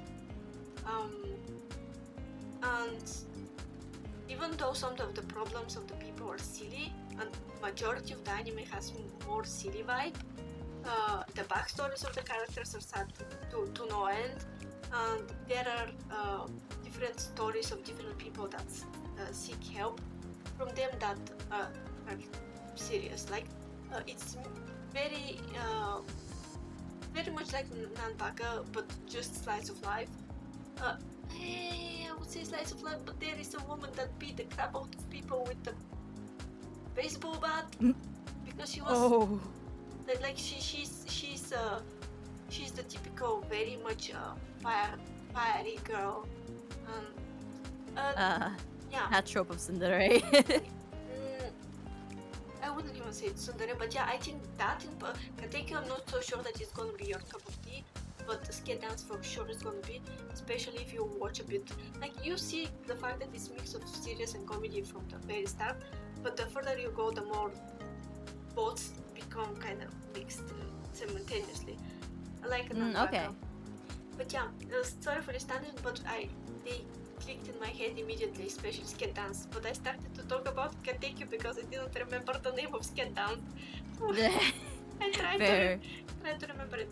But yeah, with Nanbaka after episode 8 is... It almost does the same with like Katekyo, like switches from comedy with a bit of dark stuff / action to dark and a bit comedy. Yeah, I get what you mean. Yeah, I didn't Yeah, expect it's- that switch, like so drastic switch. Yeah. Honestly, it's another good example of that switch. I'm sure you've seen Lucky Star, right? Parts of it, yeah. Okay, so there's one episode. It's just like, okay, so you know Konata, she's the main girl with like the long blue hair. Yeah, so I remember her mom- names and can recognize him. I just myself forget how to tell.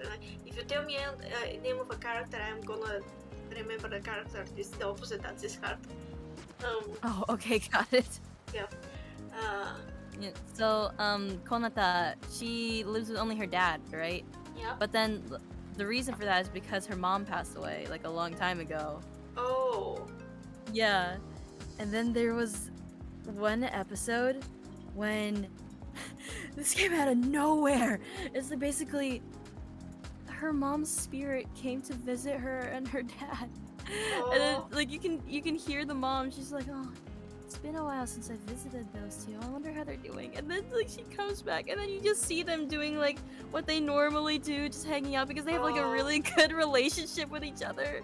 Oh, And it's just like they're playing around with like this new camera, and then she's like, "Oh, maybe I'll surprise them." And then like they take a picture together, and then her mom just goes into the background Oh. and like tries, and she poses with them, and then when they see the picture, like they see her spirit there. Oh my god. And then here's the part when it goes back to comedy, and you just realize, oh right, it's these two knuckleheads again. They're just like, "Whoa, what is that?" And they were just like, "Could it be?" And they're just like, "The camera's cursed, you have to burn the picture." And then the mom's just like, "No, wait, don't burn it, no." It just reminds me of something that I haven't seen, but I know that is a part of the series. Yuru Yuri is by the name of the series Shoujo Ai, kinda.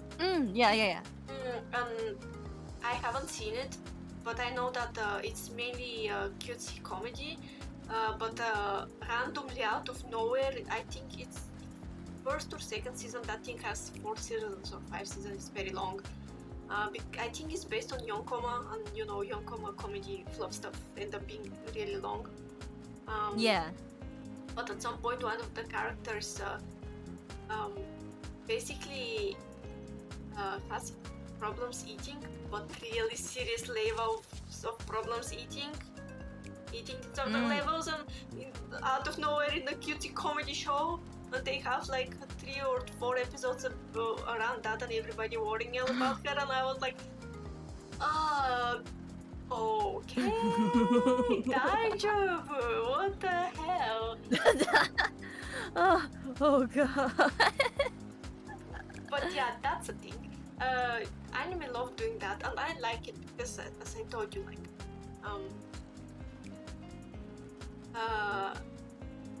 first I just don't do well with absolutely pure comedy without anything other. But also I like subversion of characters. The same, like Nanbaka is basically subversion of character. Prison. Oh, to the nth degree, yes. Yeah, and then they're just like trying to live there. Don't even try to actually escape. Even when Jugo realized that he doesn't have particularly a goal, at the end of episode 13, he basically sees the prison as his home. Like, yeah. It's so... It's so funny, and everybody there is very unique. I very much appreciate how uniquely designed they are. Yeah. It's so bright. I think that they purposely made. Obviously, it's purposely made, but you know, when the serious part started and Jugo basically was imprisoned and everything was black and white. I think Yeah. I think everything is made to be so outrageously bright for that, because you're used to that and suddenly you're slapped in the face of Jugo actually being kind of living corpse. Basically. Yeah. Because he Yeah. has no desire of fainting, it just exists there. I mean, if he was happy, that would be okay, but at the time when we learn about who he actually is and how he thinks, he's not happy, he's just there. You know, and also the fact that the first bad thing you learn about him is that he basically gouged the eyes of somebody. He's like, Yeah. okay, nice.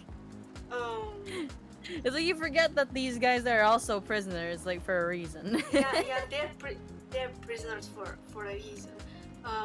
Or more like he is, because technically what we know from the rest, like yes, Rogue beat the crap out of somebody, and like he's in so secure prison because he escaped so many times, not so much because he was aggressive after that, because he stopped being aggressive after he met Jugo. Pretty much, yeah. Yeah, and everybody is except Jugo basically didn't do anything that deserves more than Juvie. Not to mention that Nico was just used as like, Nico didn't do anything himself. It was like he's probably the most innocent out of everybody, and the least innocent is obviously Jugo, who actually went to do stuff and was like a thief or something before that because of his ability to escape and open stuff. But then the learning guy, sorry, I'm constantly forgetting his name. His Musashi story is so sad.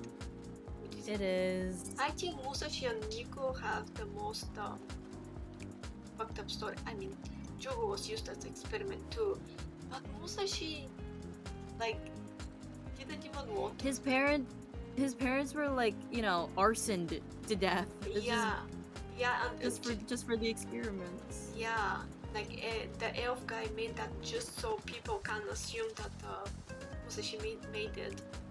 Also, that's the weirdest assumption. Like, dude fucking starting to burn in front of you, like spontaneously combust, and you're like, yeah, you did that. I doubt that he wanted to have 4-degree burns or whatever. Like, the hell. Yeah. Like, also the fact. You'd think that he wouldn't want to do that, Yeah, like if he's gonna use the power, it's gonna be against you, not to burn himself out at the random while he's walking. I assume in his school grounds, like he just started burning. Yeah. And you see. I mean, I guess it's because Elf was planted in the school to purposefully spread rumors. That was his whole thing. Like he was like if Elf wasn't there, then like the rumors wouldn't have started. People wouldn't have thought that. It was just because Elf was good at getting people to believe like ridiculous things like that. Like that's the reason why he was outcasted. Yeah, it's kind of like the way Elf was used and the way the Elf we saw at the end talk. That's why I think that they're two different people. It's like, I assume the way I see it is that they're kind of copies that the Scar guy is sending to take care and observe his experiments or prepare somebody to become experiment. The situation with Musashi is that it's interesting. Maybe it's interesting that they just pay them, and what next? Like, what's the goal? You make superhumans, but for what? Yeah, it's like, what are you making them for? It's like definitely a weapon, but a weapon for what? Yeah, and how you're sure that they're not gonna, no pun intended, backfire at you. Like, Yeah. yeah, Musashi lost his power, which is kind of sad because he kind of like his life was fucked over, and then he's like, oh, now I don't even have a power. Yeah. But I really like the scene with the guardian, like that he's the dog guy. That's very like that he was policeman, then he became guard just to solve the mystery. I was like, I'm gonna figure out what happened. Like, I see it as inhumane that they made experiments of you despite them being prisoners, and you know that guy is good guy. Yeah. That surprised me that he was,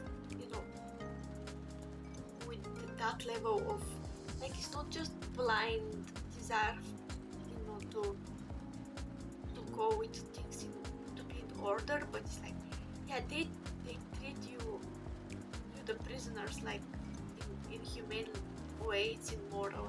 Oh, also I was surprised that all of the guards are low-key the same as the prisoners in terms of having superpowers. Yeah. That caught me off guard. I was like, okay, you can levitate your shit. What? You can True. Very good way of putting it. Oh god, I was starting to think of other stuff levitating that shouldn't levitate. Oh god. Destroy my brain, I swear. But I didn't expect that to be the case. I thought that they're just like Hajime kinda Sorry. don't worry, kinda OP normal humans. But then Yeah. Hajime is not normal either, because that guy is literally as insane as the prisoners and probably was in the prison before. He's the most dangerous and the most prison looking and acting out of everybody in that show, including the prisoners. Yeah. And the most serious about his job, aside from the dog guy. And workaholic, of course. Yeah, of course. Oh, he was, oh no, 3 days without me having to go to work, oh no. It's honestly almost endearing the way that they characterize it. Oh yeah, and he's also oddly caring for them, because he was happy to see that the rest reassured Jugo that they know that he's the way he is and that's okay. Yeah. The poor guy was bawling his eyes out when he finally. Oh, it was so sweet. Yeah. It's honestly just, it's so soft. It's so nice, but that's just what makes all the bad things just like hurt more, you know? Yeah. Because then you feel it. You feel it personally. Like, this isn't to like trash on like shonen anime or anything like that, but it's a little bit easier to sort of put yourself into like their shoes, because like, with shonen anime, typically when you're already like fighting from the beginning, it's like, depending on how it's done, like certain shonen animes just kind of like throw you into the action, and that's like the main focus of it all. Yeah. Rather than like the slice of life aspect. But it's like these kinds of things kind of need the slice of life aspect in order for you to actually care about the characters, because you need to spend time with them in order to like care whether or not they live or die, right? Yeah. So it's just like, I think, because Nanbaka like focuses a lot on that, it's like even if like the threat is just like ever so slightly there, you're on edge and you're just like, oh no, I don't want anything bad to happen to them. No, you know. I think it's especially effective because it's made to be goofy. Like it's made them to be like the stupid group of friends with one brain cell, which makes it even more relatable. Then you're like, oh no. And because the guards are not serious either, it's literally like one big family, and you suddenly realize, oh no, the reality hit the fan. Oops. Yeah. It's a bit like some anime. I love different series. Some of them are shonen. One of my favorite series, aside from Fullmetal Alchemist, obviously, which does that but in the reversed way, because you see flashbacks and you constantly get characterization. So, and you live daily lives kinda along with the search of that the main characters do. So it's very mixed, but the way you describe it is made pretty much by the book with Hunter x Hunter. Yeah. I keep getting told to watch Hunter x Hunter, but like, I'm just I just haven't started yet. Yeah, Hunter x Hunter is separated in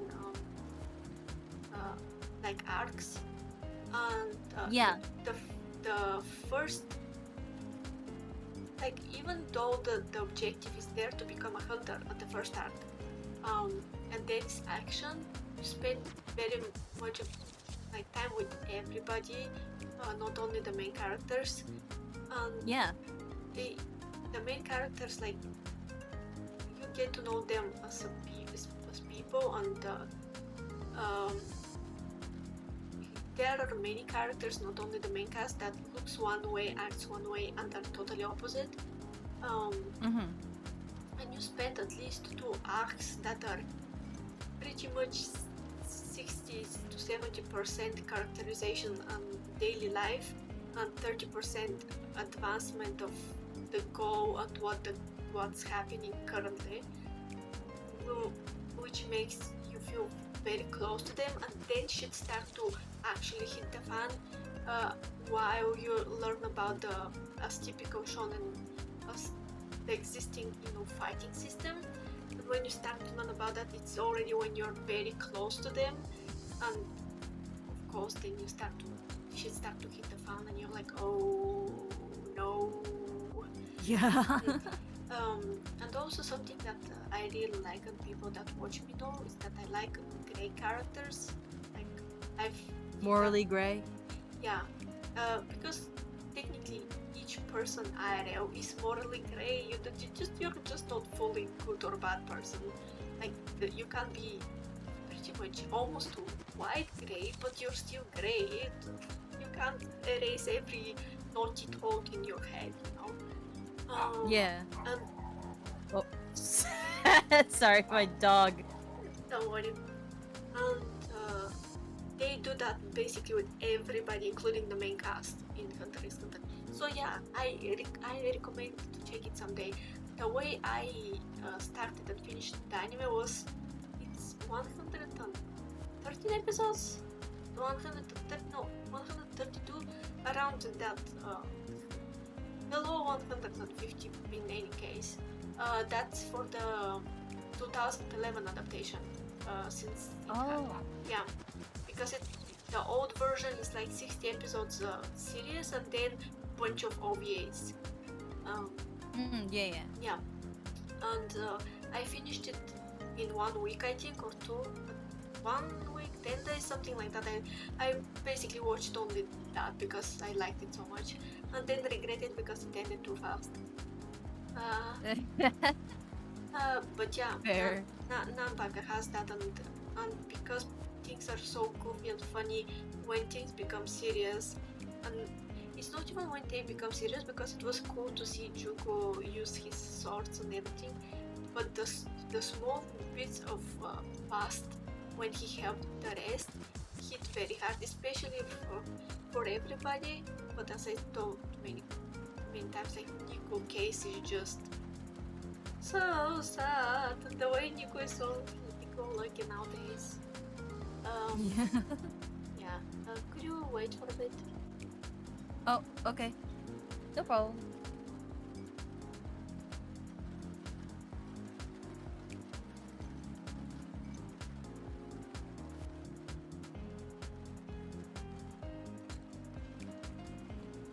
I'm sorry for that.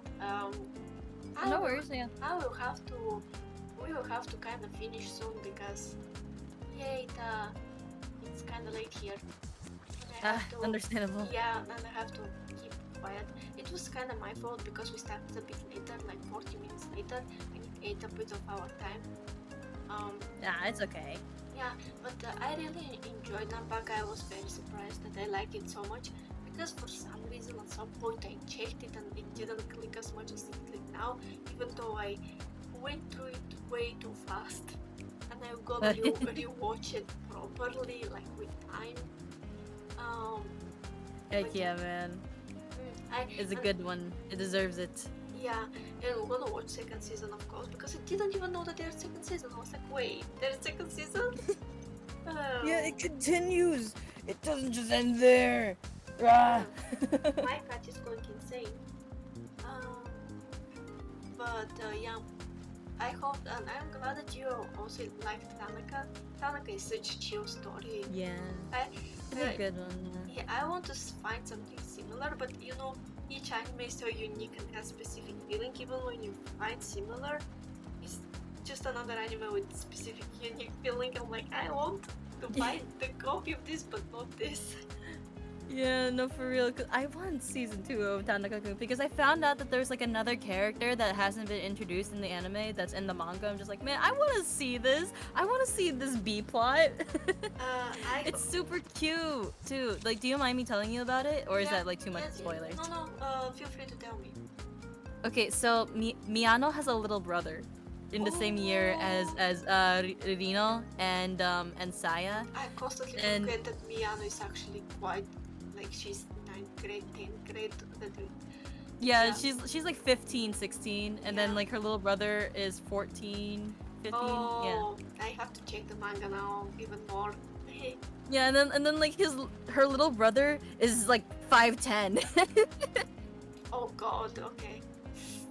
Yeah, and then he has like a kind of aloof face as well. And what basically happens is that apparently he has a crush on Rino. Oh, I like how everybody are connected.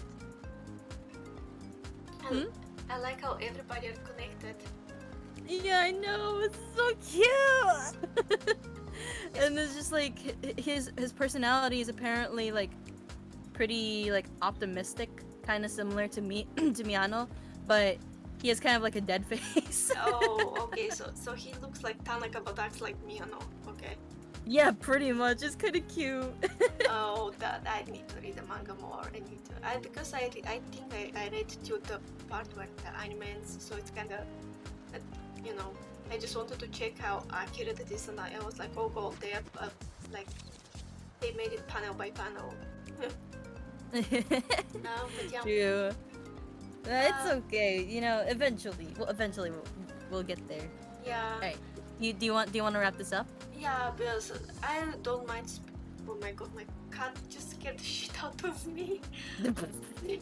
She like ran past my legs and she's very fluffy, and I was like, what is touching my legs? Because my room is dead, like black, dark. I like sitting in the dark. And my cat just understandable with your rainbow keyboard. Precisely because of that. That actually, and me liking dark to begin with. But yeah. Understandable. I'm sorry for having to cut it a bit abruptly, but yeah, I have to keep kind of quiet at this time. Yeah, no worries. I understand. I hope we can make our next group collab soon. A bit teaser. The Nekopara Part 2. Yeah, I still don't know which one we're gonna do, and I feel that's gonna be funny if we go with the road with the guy that I beat, because I'm gonna be shy, like lose my mind constantly. We can try to do all of the routes. It's like it's a fairly like, you know, we can try to get it done in like how much time we have. It's like what, 2 hours maybe. Yeah. Like I'll double check how long it took for like certain other people to do all the routes. Yeah, but as you saw, we I don't know, we had like 3 hours stream for like just the intro part, which was and it's different because voice acting and reading is different than playing it by yourself. We just may end up making the part 3, and I wouldn't mind what takes like what is the problem part is that it takes a while to connect everybody because of time difference, but the more collabs the better. I enjoy them, as you see. Oh, apparently, okay, it took them about 3 hours to do 2 routes. Okay, yeah, it's gonna be... Wait, 3 routes actually, I think. Okay, so I think that it's gonna be at least 2 parts, if not 3, with our like how fast we are and how we laugh at every stupid thing. It's gonna take a while. I cannot wait to do the Laurier route. Oh, it's gonna be classic. Oh, I can't wait. Okay. Oh god. But yeah, if you want, you can like exit this. I don't know if you want to like mute me and just I need to stay in the VC, or I can move to different VC so people can't see me for the goodbye part. I mean, yeah, I think I got to go because my family just came back, and like I don't know if you could hear like random squeaking and creaking. That was my family coming back, and they got food for me. I was like, oh, food. So Okay. I gotta do that. Okay, but I got Borgor. Ooh, nice. Okay. Alright. Yeah. Bye bye. It was nice talking to you. Yeah. Yeah. Thank you for joining. Bye. Thank you for inviting me. Bye chat. Bye bye stream. Bye bye. Bye. So, thank you guys for staying with us. I'm really sorry that we kinda end up abruptly. As you may or may not know, I have to kinda keep quiet at some time. Because of I don't live alone. If it was just for me, I would have stayed like for much longer. But yeah, as always, I want us to rate somebody. And I hope you enjoyed the talk, especially if you like the series. I hope that you had fun time listening to us. Yeah, right. Thank you for showing in chat. Wait, my small brain to find the rating, because I like rating people from my phone. I want to find. Hold it, but I'm really sorry that I had to finish kind of abruptly. There are always kind of side forces in my case where I either can't play something or can't stay as much as I would like. But yeah, let me see.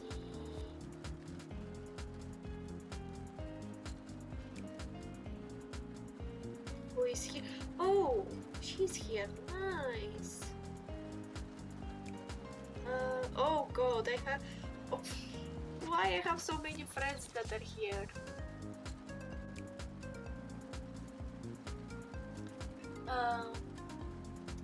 There are 3 friends of mine that are currently streaming, and I don't know where to send you guys, so I'm gonna ask you. Meruin is streaming art. She's drawing Sanju stuff because she does like assets. Luaris is playing League, and Infi is playing Ultra Kill. So guys,